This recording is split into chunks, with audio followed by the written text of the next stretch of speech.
So it's good to see you this morning. Nike reminded me in the break that it's my wedding anniversary today. Don't tell Tammy. No. I remembered. We're going to celebrate when I get home. 23 long years.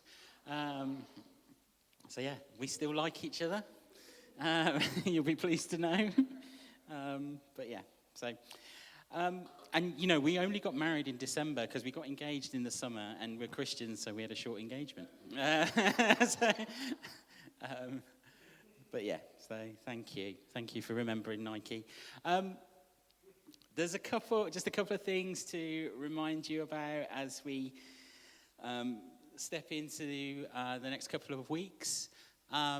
First of all, if you are here for the first time, I just want to welcome you and just say thanks for coming, and really just give you a chance to see what some next steps might be for you. We've got 4 simple things that we would invite you to do. First, we would invite you to gather with us, and so if you're here this morning, you've done that, tick.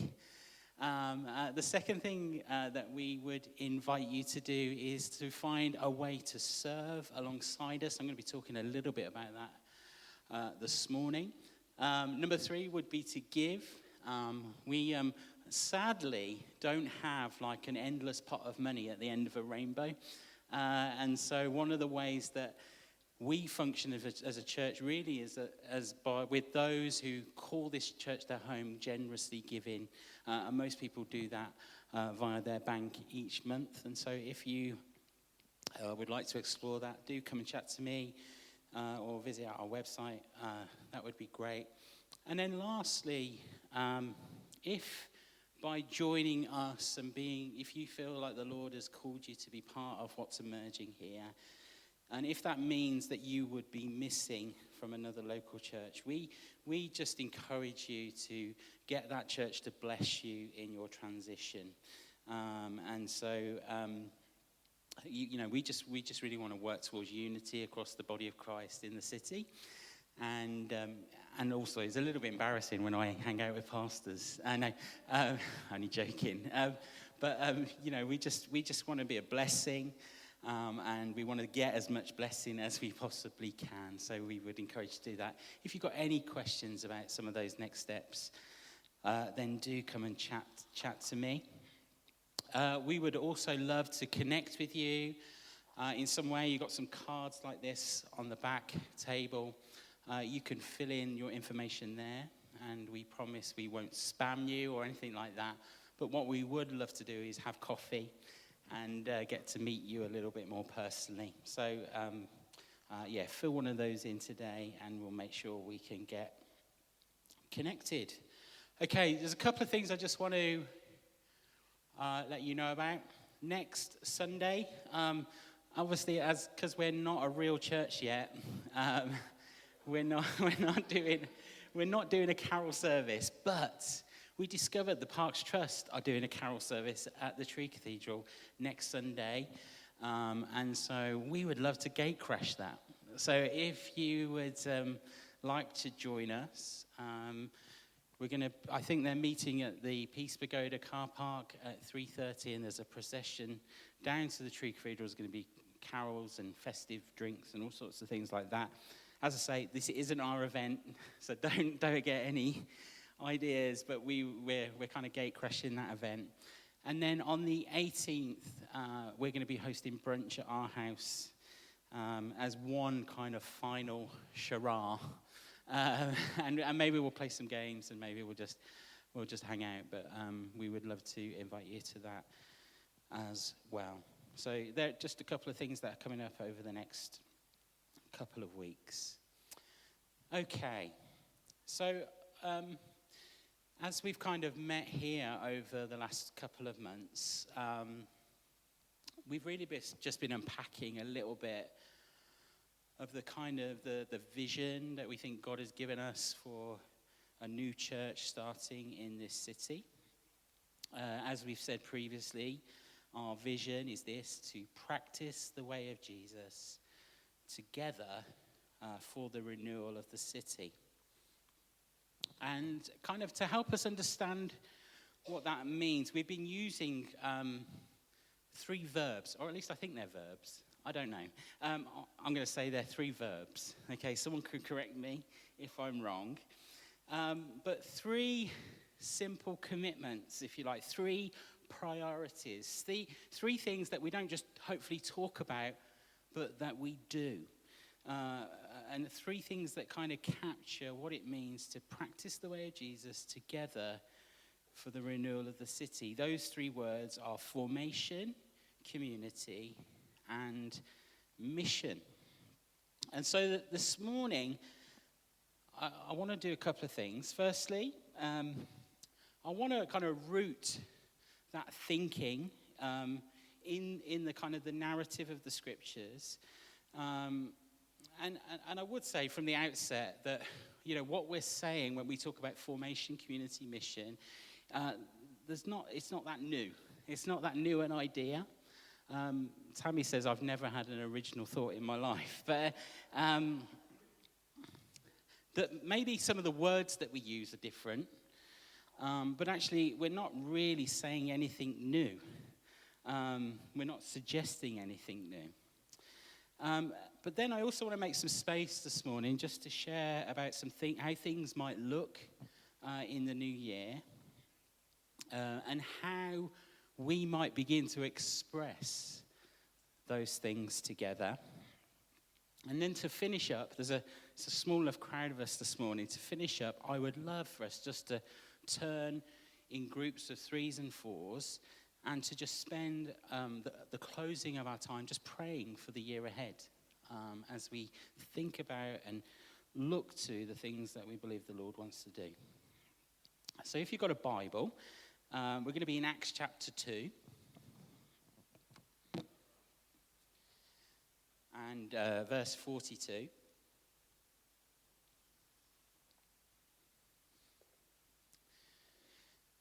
Just to kind of set the scene a little bit, Jesus has risen. He's been hanging out with his disciples for a period of 40 days. He teaches them about the nature of his kingdom, and then he ascends to the right hand of the Father. And the disciples go to an upper room, about 120 of them, and they hang out in this upper room and they wait for the Holy Spirit as Jesus instructs them. And then we get to verse 42 of chapter 2, and we kind of get this kind of, if you like, a little bit of a snapshot of this first church community that is forming. And so it says this in verse 42, they devoted themselves to the apostles' teaching and to fellowship, to the breaking of bread and to prayer. Everyone was filled with awe, and many wonders and signs were performed by the apostles.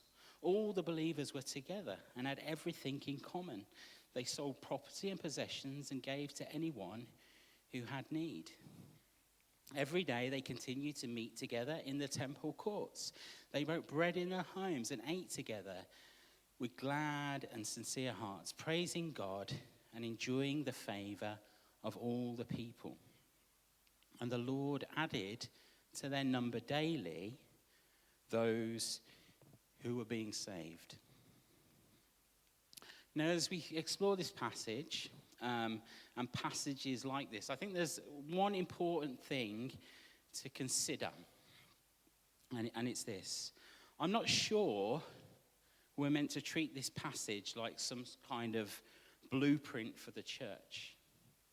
We have to understand that this description of the church, this pattern and behavior of the church that is captured in this moment is actually captured within a culture and a context.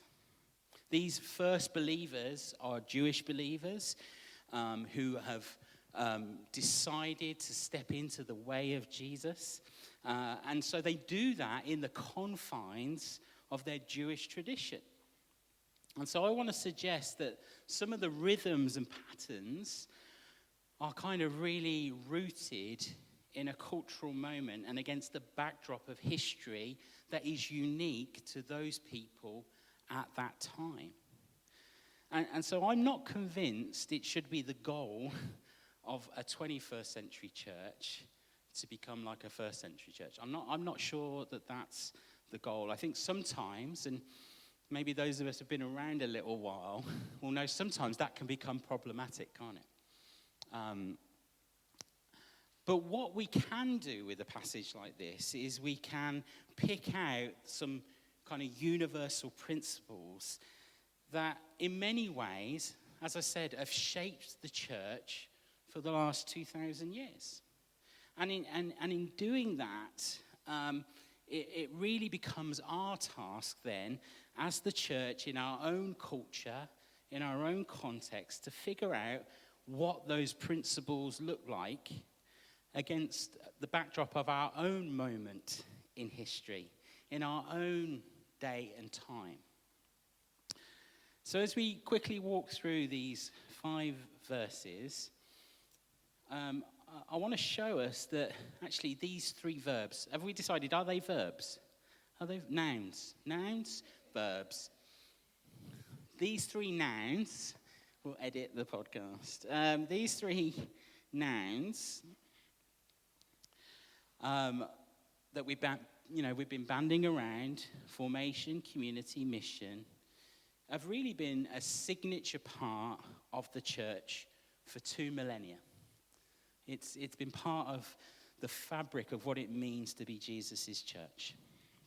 So let's jump in. Verse 42. They devoted themselves to the apostles' teaching, to fellowship, and to the breaking of bread and prayer.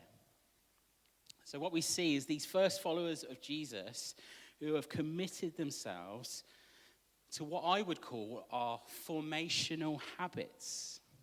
It says they were devoted. They operated with this deep commitment. They were maybe even a little bit fanatical. They kind of a little bit overexcited about following Jesus. These new believers were kind of all in. They were fully invested. They were steadfast in every way.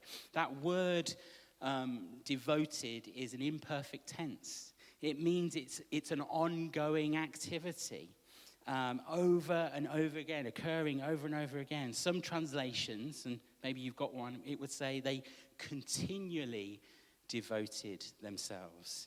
It wasn't this one-off occurrence. It wasn't like, oh, we're going to devote ourselves today. But it was like this whole process. They continually practiced and devoted themselves. And so what were they devoted to? They were devoted to the apostles' teaching. Remember Jesus in Matthew 28, he says to the apostles, then he says, go and make disciples and what? And teach them to obey. Teach them to obey. And so we see in this moment, the apostles are doing the very thing that Jesus instructed them to do. And so they devoted themselves to the apostles' teaching, to gathering, to the sacraments, and to prayer. They were living out these kind of formational practices, these habits that made room for them to live lives as devoted followers of Jesus. I would argue that formation was at the center of the church. And we want to be a church who places formation at the center, where we're putting into practice everything Jesus said and invites us into. We want to take seriously what it means to follow him. Now, the way we do that, the way we learn to practice the way of Jesus, I think takes 3 forms. It takes three little steps that we are invited to do. First, we're called to learn to be with Jesus, to spend time in his presence, to know him, to understand his heart, to use the language from John's gospel, to abide or remain in the vine. Secondly, we're to become like Jesus, to allow the kind of lifestyle of Jesus to shape, the kind of people that we're becoming. And then thirdly, we're to learn to do the things that Jesus did. In the vineyard, we've got this wonderful tradition of doing the stuff. And doing the stuff means we get to do the things that Jesus did. We get to heal the sick. We get to feed the poor. We get to take care of the disadvantaged, speak up for the oppressed. We're invited to do the very things that Jesus did. And so, like the church in this passage, we want to create an environment where we can orientate ourselves both individually, but also collectively around habits and practices that help us to become like the one we're called to follow. That we would become like Jesus. As I made reference earlier, it's important to recognize when Jesus commissioned his followers, he said, go and make disciples, or go and make apprentices, and teach them to obey everything I've commanded you. That learning to practice the way of Jesus is rooted in obedience. And we want to obediently pursue him. To follow Jesus, we are invited, to become something, aren't we? We all have gaps between who we are and who we're called to be. Between, the life we have and the life we long for. To use the language of the Apostle Paul, we're to become a new creation. To be transformed. And to allow the kind of character traits of Jesus to shape the kind of people we're becoming. We could have many words for that. Discipleship, apprenticeship, formation for us is a helpful phrase because it denotes this picture that it's a process of us being formed over time through the long haul. So formation, I would say, was a guiding principle of the early church. But how about this, verse 44? It says, all the believers were together and they had everything in common. And then verse 46, every day they continued to meet together in the temple courts. They broke bread in their homes and ate together with glad and sincere hearts. So not only is formation this guiding principle for the early church, but so too is community. The picture we see of the early church was a picture of people, and although it sounds a bit cliche, a picture of people learning to do life together. Learning to do life in the context of community. Now, the truth is, we can't achieve the kind of life transformation we're called to in isolation. We can't do it. We can't do it on our own. We're called to do this thing together. We're called to do it in community with one another. But we don't want to limit community to simply attending meetings. Now, clearly, we can't be a community if we never meet, okay? So there's a bit of a paradox here. But we don't want to limit community to simply attending meetings. And I think we would all agree, seeing as you're here, that it's good to meet, okay? And as the author of Hebrews tells us, we shouldn't take that for granted, should we? We shouldn't take for granted the opportunity. We shouldn't neglect that opportunity to meet. But community is more than a meeting. And we don't want Garden City to be a place that we just attend, but we want it to be a family to which we belong. And so as God continues to add to our numbers, we want to figure out what it means for us to do life together. To kind of live out those one another passages in the scriptures. There's quite a few of them, isn't there? We could spend a lot of time just doing that. What does it mean to care for one another in moments of crisis and pain? What does it mean to celebrate with one another in seasons of joy? What does it mean to walk side by side together? John Tyson, who's an American pastor in New York City, he said this. He said, Christian community is a web, and hear this, a web of stubbornly loyal relationships, knotted together in a living network of persons who are committed to practicing the way of Jesus together for the renewal of the world. I love that. Stubbornly loyal relationships knotted together in a living network of persons who are committed to practicing the way of Jesus together for the renewal of the world.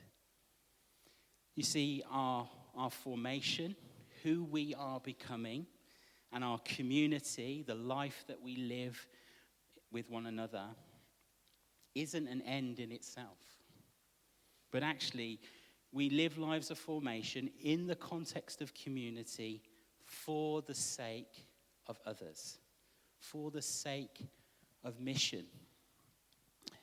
It says this in verse 47, and maybe this is not as explicit as the other two passages, but it says this: after they enjoyed the favor of the people, the Lord added to their number daily those who were being saved. There's a missional outcome to the formation and community of the early church. There's this missional imperative that others, those outside the reach of the church, suddenly become part of the community. Now, we're going to spend some time in the new year unpacking some of our thoughts around mission and what that means. But I just want to say this. Our goal isn't to be the best church in the city. We don't want to get caught up in gimmicks. We don't want to simply put on the best show. Our goal is to be the best church we can be for the city. We want to play our part. And we want to play our part alongside all the other churches in this city. That, you know, we're just one vegetable in the stew in many ways. And we have a particular favor, and we bring out particular things, but we're all in this together. We're all on the same team. And so we want the environment we create to orientate us to go, where each one of us is learning to live like missionaries in our own streets and neighborhoods and networks, that we would see that as our posture, that we are men and women called to be on mission. And it's important to know that mission is important to the church because God is a God of mission. God is a God who's on mission. In fact, Christopher Wright, the Old Testament scholar, he says, it's not so much the church that has a mission as it is mission that has a church. And so I'm longing for the day when God will raise up a transformed community of people that become this kind of magnetic force to the world around them. That something would take place in us that in turn compels us to go and bring in others, to bring transformation to individuals' lives, to see families put back together, to see marriages restored, to see communities brought back to life, schools thriving, businesses flourishing. That we would have an holistic view of what it means when God says, I'm making all things new. That God is in the renewal business. He's making everything new. You know, if you get to the end of the book, he's making it all new. And you and I get to join him in that process right now. We're part of his renewal project. And so as we see these three principles lived out in the life of the early church, how do we, in the kind of next leg of our journey, to begin to live them out in our context? How do we live them out in a city like Milton Keynes? You know, this is a wonderful place that's 55 years old. It's a unique city in every way. And the uniqueness of this city creates a context that's like no other. You know, the mantra of this city was built on the ideas of a guy called Melvin Webber, who said, we can have community without propinquity. We can have community without proximity. And as they built this city, and as technology and transportation increased, they said, actually, community doesn't have to exist just in neighborhood structures. It can exist in different ways, in different forms. That this city is a network, isn't it, in some ways? It's a network of connection points. And so we have to figure out, how can we be the church in a place like that? How can we be in a church that in a place that's uniquely shaped and functions in its own way? Well, as many of you know, we've been on this kind of three-phased journey of seeing this church planted. And that began last summer 2021, when Tammy and I announced our plans to plant a church here. And we began to connect with different individuals. I would call them the early adopters, okay? People who were in before they even saw it. And so we began to connect with different individuals in different ways. And then as time went on, over this last year, we've kind of gathered in some different spaces. And really, we've stepped into what we've been calling our pre-launch phase. And so eventually, Tammy and I moved here like 10 weeks ago. We continued to gather people. We started meeting here monthly. And really, it's been our goal of hitting the launch button at the end of January next year. Now, one thing about church planting that we've learned, and this is our third church plant, is that we can make our plans, as it says in Proverbs, but the Lord determines our steps. And we've always said, if things move quickly, or if things move slower than we expected, we will adjust our plans either way. And so the truth is, we only get to launch once. I don't know if you noticed that. You know, if a rocket launches and it doesn't work, it takes a while for it to launch again, doesn't it? And so we only get to launch once. And we want to do that as healthily as we possibly can. And so, having taken advice and chatted with our trustees and some other trusted people, we just sense that we need to make some adjustments on our timeline a little bit, while at the same time continue to move forward as we begin to build towards the formation of this church that's rooted in some of those things that we've been talking about. And so with this in mind, I just want to kind of share a little bit of the kind of rhythms that we want to adopt for the new year as we step into it. And so for the last couple of months, we've been meeting here once a month. And we're going to shift from once a month actually to twice a month. So we're going to go every fortnight. We're going to be meeting every fortnight. And we're going to continue in a similar format. But our main goal in doing that is to really kind of bolster and mobilize as many people to be involved. We realized that one of the challenges that we had, if we were to hit go at the end of January, there might be a few of us doing a lot of things for a long time. And so we want to kind of strengthen the teams, and we want to invite others to step into serving roles in different ways, at least one gathering a month. We really don't want people to serve more than one gathering per month.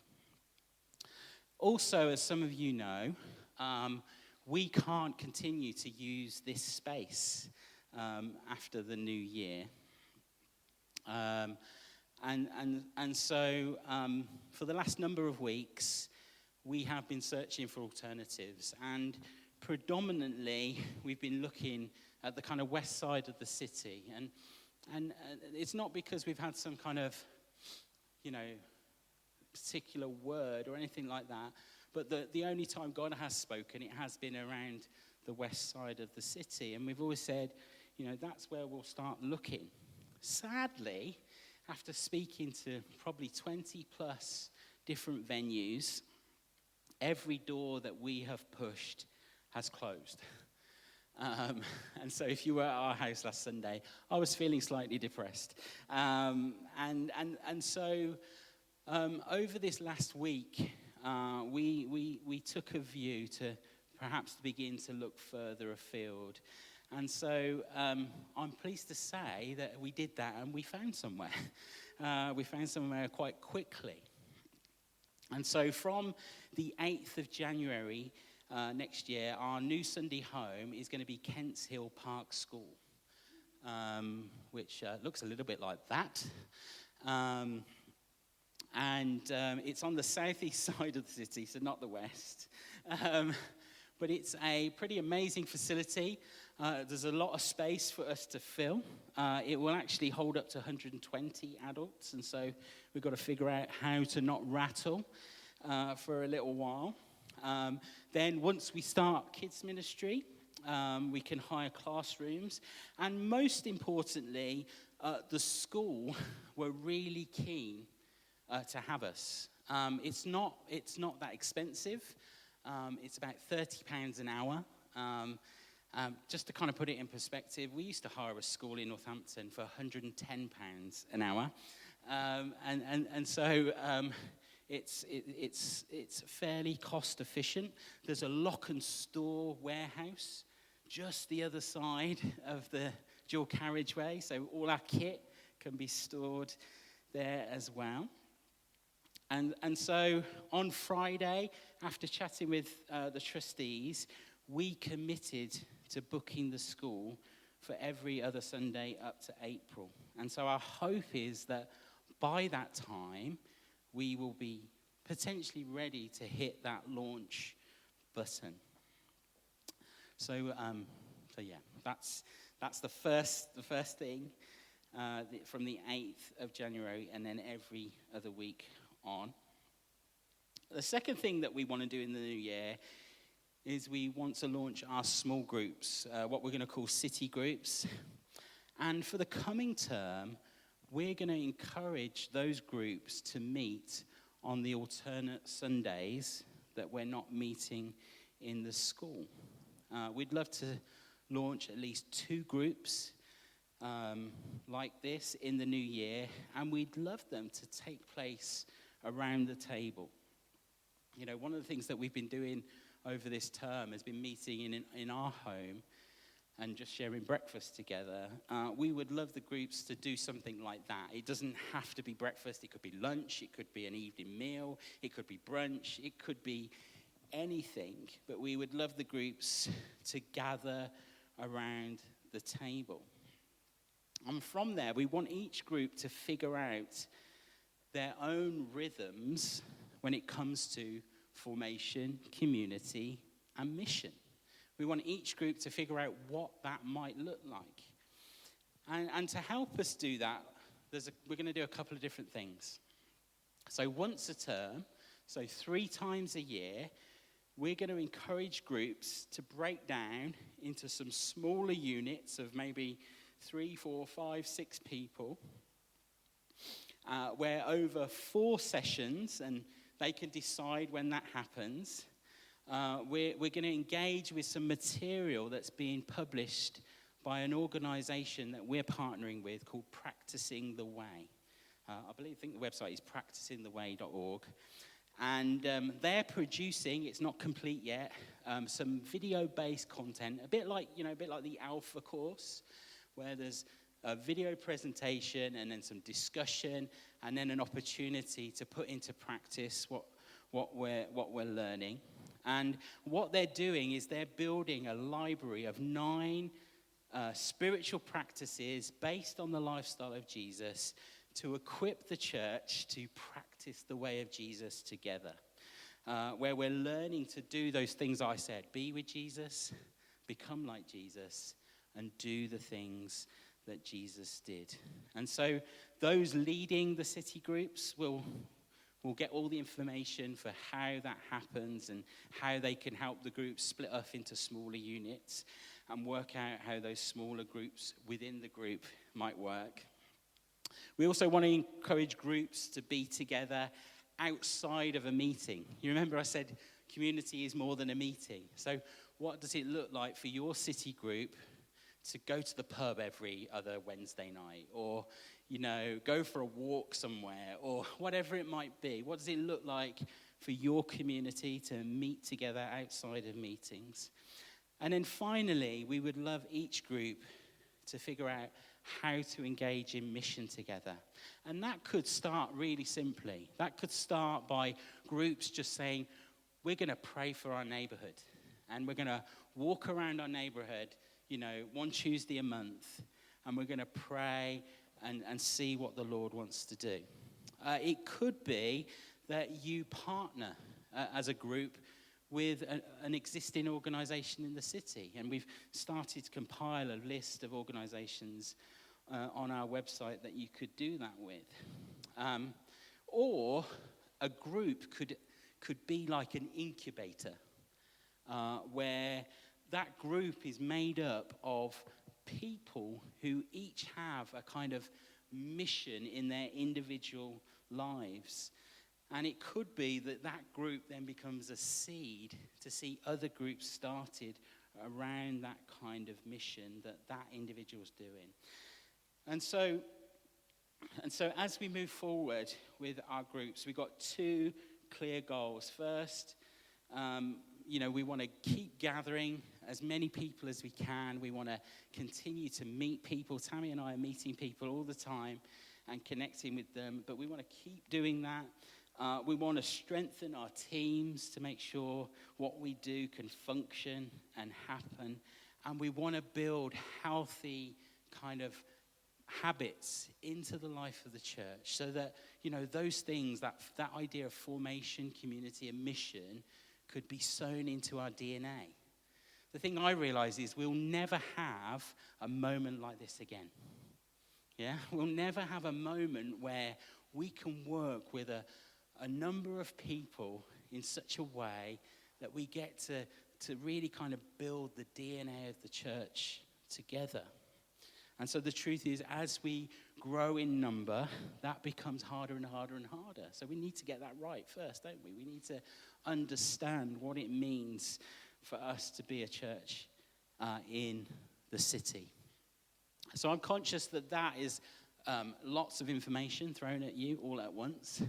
And I'm sure some of it didn't make sense. But we will be communicating over the coming weeks. And we don't quite know where the city groups are going to be yet. We're currently in the process of chatting to people who might be able to host, and people who might be able to lead. But we're really looking forward to kind of discovering what that could look like in the time that we have ahead of us. And so what I would love us to do now is to just take a moment to pray. One of the things that Tammy and I are learning again is that we can do lots of great things and see results, or we can pray and see God do some amazing things. We know that without prayer, without calling out to God and crying out to Him, we're not going to see the things that we long for. It's quite daunting, isn't it? There's probably about 35 of us currently who relate to this community, and we're going to move into a hall that will hold 120. That's quite daunting. But we believe God can fill that space. We believe God can bring the people he wants to bring. And he can do what he wants to do in this season. So I would love it if we just turn in groups of 3s or 4s. Maybe if you're brave enough with someone you didn't come with. And it would be great just to pray. You can pray however you feel led to pray. No, there's no direction from me. But just pray for the year ahead. Pray for the church. Pray for all that we believe God wants to do. Is that okay? Good church. Okay. On your marks, get set, go. Dale, could we have a little bit of background music?